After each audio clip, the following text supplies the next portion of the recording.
This week's edition of the Frontline features news from across the Army, Fort Stewart, Hunter Army Airfield, and Garrison, and highlights the 3rd Infantry Division supporting missions across the world. Locally, Stewart Hunter welcomed home soldiers from the 3rd Battalion, 15th Infantry Regiment upon their successful completion of a 6-month deployment in support of Joint Multinational Training Group Ukraine. Also on Fort Stewart, learn how soldiers of Company A, 3rd Battalion, 7th Infantry Regiment remain ready for contingencies as they recently conducted expert infantry badge training and testing. On Hunter, Air Station Savannah hosted a change of command July 15th as U.S. Coast Guard Captain John Rivers relinquished his command to U.S. Coast Guard Commander Marshall Branch, following the 3rd ID's worldwide mission.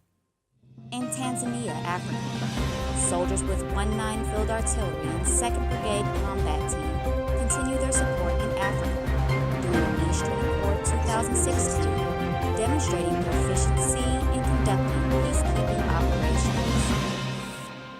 Also, Senegalese soldiers had the opportunity to interact with 3rd Infantry Division soldiers of Company B, 130 Infantry, 2 IBCT during Africa Readiness Training 16.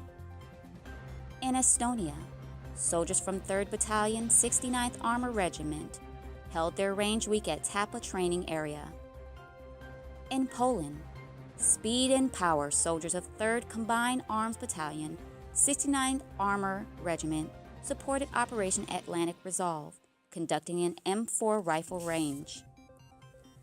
In Ukraine, the 3rd Battalion, 15th Infantry Regiment officially transferred authority of their Joint Multinational Training Group Ukraine mission to 6th Squadron, 8th Cavalry Regiment, July 16th.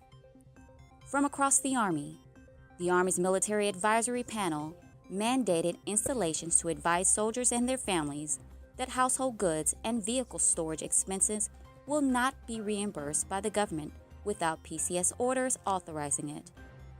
As we close from this week's highlights, please remember to be careful on Fort Stewart Hunter Army Airfield roads as traffic is expected for the upcoming weeks. And with the release of Pokemon Go, Fort Stewart Hunter Army Airfield advises community members to use caution when playing. Learn more about these stories and more in the week's edition of the Frontline Newspaper.